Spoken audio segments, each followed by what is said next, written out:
Good morning students. आज आप लोग का द ग्रेट इंडियन डेजर्ट का जो पार्ट 3 वीडियो था, पार्ट 2 तो आप लोग क्वेश्चन आंसर आप देख चुके हैं, समझ चुके हैं। ग्रेट इंडियन डेजर्ट के बारे में भी आप लोग जान रहे हैं। ये है किधर? ये राजस्थान एरिया में पड़ता है और नॉर्दर्न प्लेन्स के वेस्टर्न साइड में है। नॉर्दर्न प्लेन्स इसके पहले पढ़े थे, तो उसके जस्ट वेस्टर्न माने वेस्ट साइड में ये ग्रेट इंडियन डेजर्ट है। तो उसमें बच्चों आप लोग ये देखे थे कि यहाँ का जो जनजीवन है थोड़ा कठिन है, क्योंकि दिन बहुत गर्म और रातें बहुत ठंडी हो जाती हैं due to sandy condition of land. वहाँ की धरती जो है बलुआ है और मरुस्थलीय है। फिर आप देखे थे कि बहुत सारे टूरिस्ट एरिया भी हैं यहाँ। जयपुर पिंक सिटी के रूप में मशहूर है, उदयपुर है, बीकानेर है, जोधपुर है ना। तो डेजर्ट फेस्टिवल के लिए आपको जोधपुर जयपुर तो राजधानी है यहाँ का। फिर आप देखे थे कि यहाँ हवा महल से लेकर के पुष्कर मेला जो लगता है वो भी राजस्थान में ही है। दूसरी बात यह था कि ग्रेट इंडियन डेजर्ट का दूसरा नाम जो है वो थार भी है, थार डेजर्ट। और ये ऊंट जो है कैमल यहाँ का बताए थे आप लोग को कि जहाज के रूप में इसको जहाज ही बोला जाता है। राजस्थान माने डेजर्ट का जहाज, शिप ऑफ डेजर्ट।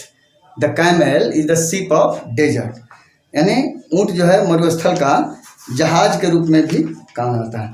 अब आपको जो है ये आप पार्ट 3 में क्वेश्चन आंसर, जो पार्ट 2 में तो ABCD तक ले आप देखे थे, मैचिंग तक हो गया था। अब क्वेश्चन मॉडल नंबर E जो है ये क्वेश्चन एंड आंसर है ना। क्वेश्चन एंड, इसको हटाओ, question and answer.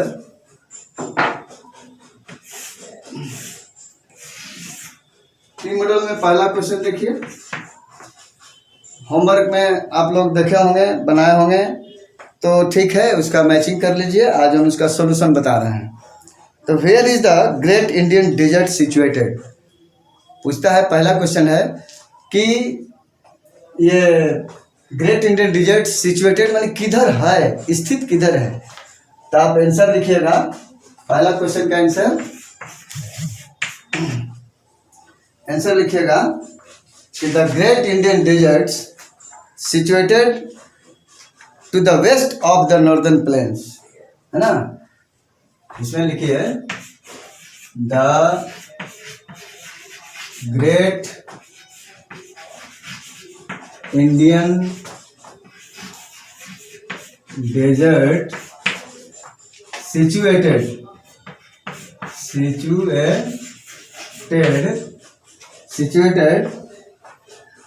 to the west, situated to the west, है ना, situated to the west of the, है ना, northern प्लेन। इस तरह से आप पहला क्वेश्चन का आंसर इस तरह से आप लिख सकते हैं कि ग्रेट इंडियन डेजर्ट जो है आपको नॉर्दर्न प्लेन्स माने उत्तरी मैदान, उत्तर के मैदान के जस्ट पश्चिम साइड में स्थित है। दूसरा क्वेश्चन देखिए, व्हाट आर सैंड ड्यून्स। दूसरा क्वेश्चन दूसरा का आंसर है ना, व्हाट आर सैंड ड्यून्स माने बालू का स्तूप क्या है। बालू का जो हिल जैसा, टीला जैसा जो आकृति बनती है वो क्या है ना। तो इसमें आंसर लिखना है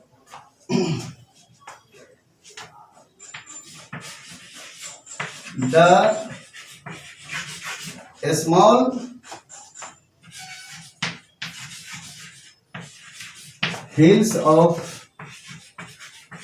sand is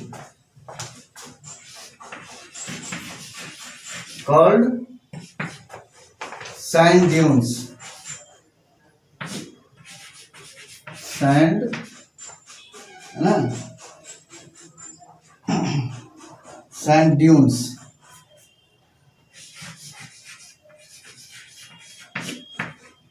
है ना, ये small hills of sand is called sand dunes.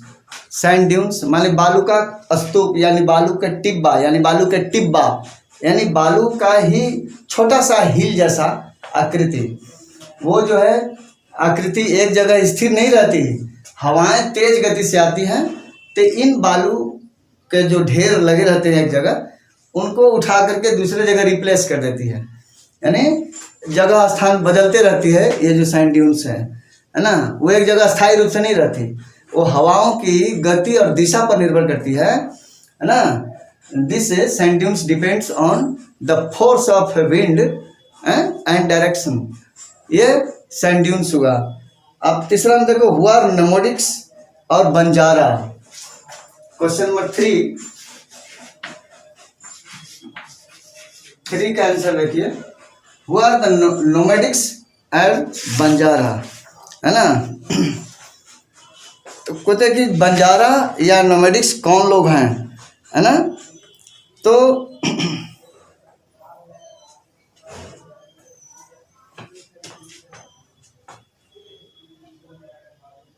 तीसरा का आंसर लिखो. द क्वेश्चन है हुआ नोमैडिक्स और बंजारा. नोमैड्स, नोमैड्स और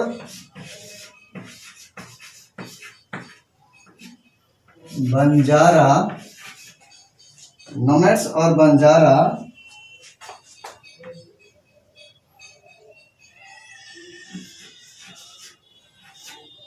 are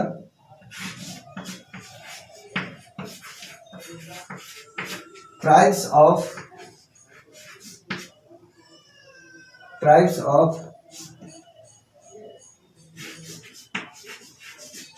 Thar desert, tribes of Thar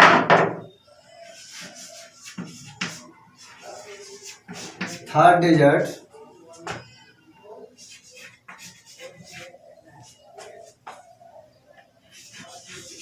who are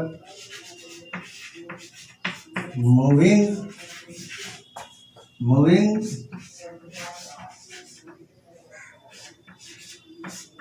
place to place, है ना, who are moving place to place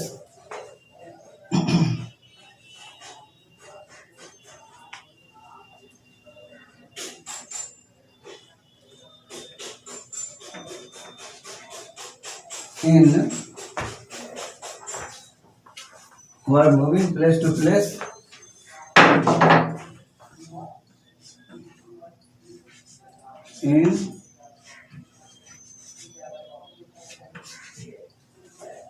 in ना,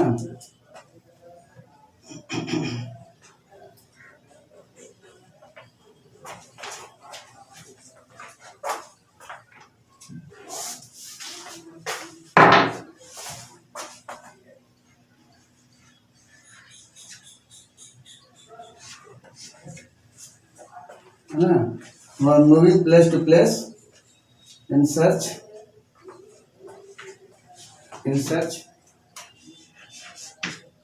of water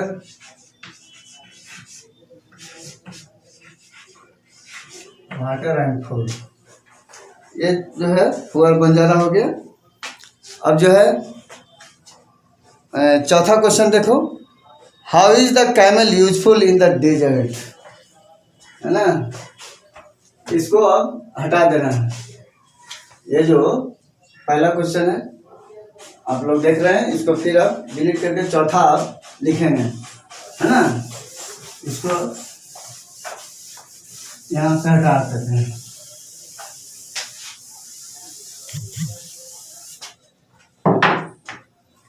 क्वेश्चन 4, आंसर ना। चौथा का देखिए, how is the camel useful in the desert area?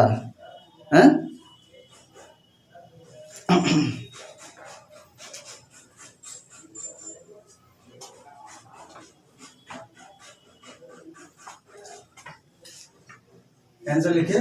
The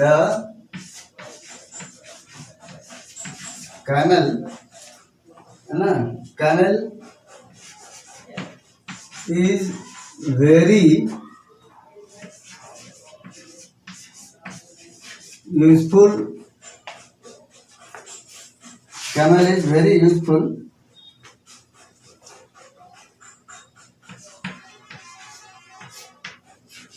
in the desert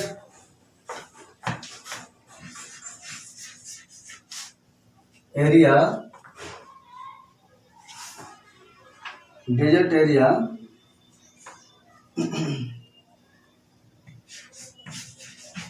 for transportation, for transportation, useful in the desert area for transportation,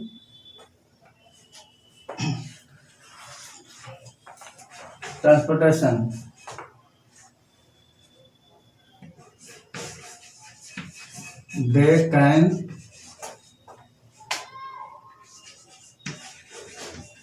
move or run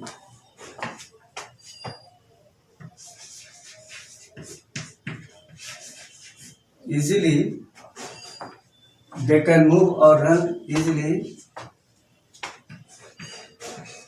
in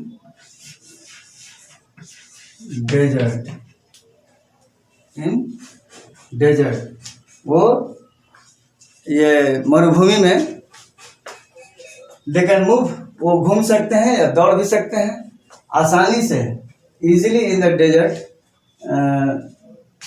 area या desert field, है ना। इस तरह से आप ये how is the camel useful in the desert, तो camel जो है ट्रांसपोर्टेशन, चूँकि less transportation facilities in desert area due to sandy condition, due to sand dunes और sandy condition, so camel can run और walk to take any food और water for long time, at least 20 और 25 days only, 25 days तक ये इतने दिनों तक बिना खाए पिए चल सकता है और रह सकता है, जीवन सर्वाइव कर सकता है। सबसे खास बात यह है कि यातायात के साधन चूँकि नहीं है डेजर्ट एरिया में, तो ऐसी स्थिति में ये ट्रांसपोर्टेशन माना यातायात आने जाने का साधन के रूप में कैमल जो एनिमल है वो डेजर्ट एरिया में है और वेरी यूजफुल है। ये नहीं रहता तो लोगों का आना जाना भी मुश्किल हो जाता है ना। इसलिए camel is called ship of desert, इसलिए इसको मरुस्थल के जहाज भी बोल देते हैं, है ना।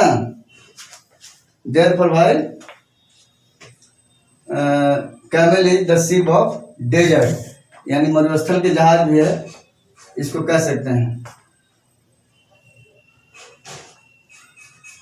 अच्छा, आगे देखिए,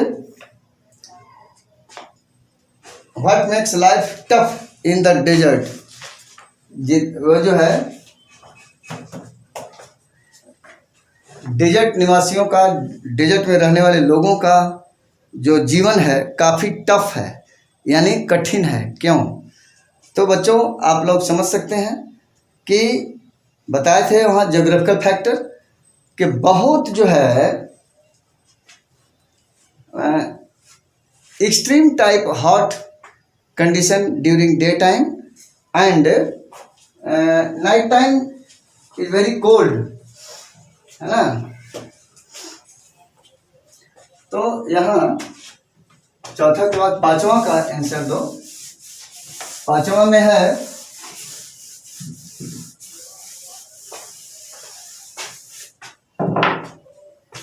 क्वेश्चन 5, क्वेश्चन 5 का आंसर में आप लोग लिख सकते हैं कि ये क्यों यहाँ का जीवन जो है, लाइफ जो है टफ है। टफ माने कठिन है ना। तो आप लिख सकते हैं कि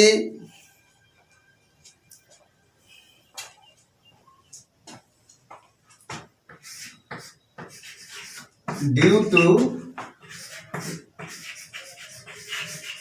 Sandy soil and less rainfall condition, less rainfall condition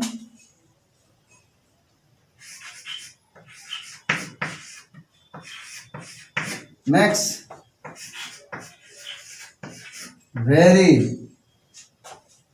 very tough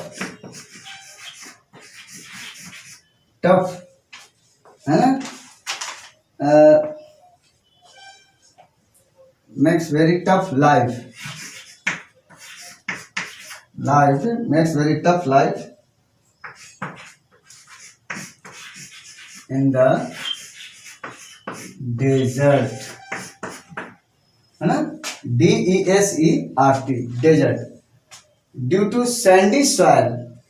माने बच्चों सोचो, जहाँ मिट्टी सिर्फ मिट्टी के रूप में सिर्फ बालू ही मिले, तो बालू ही बालू है। बालू का स्वभाव आप जानते हैं, बालू जो है वो जल्दी गर्म हो जाता है दिन में सूरज की रोशनी में। तो सूरज की रोशनी में बालू जो है जल्दी तप जाती है, यानी हीटेड हो जाती है। और सनसेट जब होता है, नाइट टाइम जब होता है, तो वो जल्दी ठंडा भी होती है। This is chief characteristics of sand, ये बालू का मुख्य विशेषता है। तो अच्छा, दूसरी बात कि लेस रेन फॉलिंग कंडीशन है। शुरू में आपको पार्ट 1 में हम बतलाए थे कि वहाँ 0 से 50 centimetres only rain falling in desert area. तो therefore very tough to do agriculture work, है ना। एग्रीकल्चर वर्क जो है ये नहीं हो सकता। And scarcity of water every day whole year, माने जल का अभाव पूरे सालों भर रहता है। तो ऐसी स्थिति में जो है जो राजस्थान का लाइफ है वो काफ़ी टफ हो जाता है। ये जो है जनजीवन यहाँ का काफ़ी कठिन हो जाता है। तो due to sandy soil and less rainfall condition makes very tough life in the desert area या डेजर्ट। थार मरुभूमि है। मरुभूमि वर्ल्ड में कहीं भी है, जहाँ भी है, जैसे कलाहारी हो गया, गोबी हो गया, लास, ये लद्दाख हो गया, ये कोल्ड डेजर्ट में आता है ना, लद्दाख। तो जहाँ भी डेजर्ट एरिया है, लाइफ वेरी टफ ही है। वेरी इजी कैसे हो सकता है? How can it be possible? In desert area either they are hot desert और कोल्ड डेजर्ट, ठंडा जलवायु ये मरुभूमि हो या गर्म मरुभूमि हो, है ना। कहीं कहीं देखोगे जैसे अंटार्कटिका महादेश है तुम्हारा, तो वहाँ पर जो है स्नोई शीट है, सिर्फ बर्फे बर्फ है, यानी कि वो कोल्ड डेजर्ट कह सकते हो। तो कोल्ड डेजर्ट एरिया में भी, और ये हॉट डेजर्ट है, थार डेजर्ट। ये ग्रेट इंडियन डेजर्ट का दूसरा नाम क्या था? दूसरा नाम था थार। ये थार, तो थार डेजर्ट, तो ये हॉट डेजर्ट का एग्जाम्पल है जो कि राजस्थान में है। तो यहाँ के जो नोमैड्स हैं, यानी बंजारा लोग जो हैं, moving from place to place, it means nomads style, nomads life. तो ये बंजारा एक जगह से दूसरे जगह जल और भोजन की तलाश में घूमते रहते हैं, है ना, अपने लिए भी, अपने पशुओं के लिए भी। तो इस तरह से आप पा रहे हैं कि वेरी टफ कंडीशन है। एक तो ये सैंडी सॉइल है, पहला कंडीशन। सैंडी सॉइल माने बलुआ भूमि, बालू वाला भूमि। एंड लेस रेनफॉल, बहुत मिनिमम जो पानी ऊपर से वर्षा जो होती है एकदम मिनिमम होती है, 0 से 50 सेंटीमीटर होती है। हमारे बिहार में तो आप देख रहे हो कि 100 से 150 सेंटीमीटर तक हो जाती है, कभी कभी 200 सेंटीमीटर भी हो जाती है। लेकिन इनके यहाँ जो डेजर्ट एरिया है, थार एरिया है, इनके यहाँ बस 0 से 50 सेंटीमीटर है, यानी कि लेस रेनफॉल हुआ। तो लेस रेनफॉल होगा तो कौन सा एग्रीकल्चर होगा? खेती बाड़ी थोड़ा मुश्किल हो जाएगी, अन्न उपजाना थोड़ा कठिन काम हो जाएगा। उसी माने यही वजह है कि ये जो है टफ लाइफ, TOUGH, टफ माने कठिन, आसान नहीं। जैसे कि बिहार में आसान जीवन है, तो इतना आसान जीवन वहाँ नहीं है, वहाँ tough life in the desert है ना, काफ़ी ये कठिन जिंदगी है वहाँ के लोगों का। तो ये जो है बच्चों, ये पांचों क्वेश्चन का आंसर जो है आप लोग को यहाँ सॉल्यूशन पार्ट 3 में है ना, ये जो देख रहे हैं ये पार्ट 3 में आपको बताया गया। इनको फेयर कर लेना, फेयर में नोट कर लेना और उनको याद कर लेना है ना। बहुत आसान क्वेश्चन और बहुत छोटा छोटा जवाब आप लोग को लिखवाए हैं, ताकि आप लोग उसको याद कर सकें, पढ़ सकें और परीक्षा में लिख सकते हैं, है ना, लिख सकें। Okay, thank you, bye.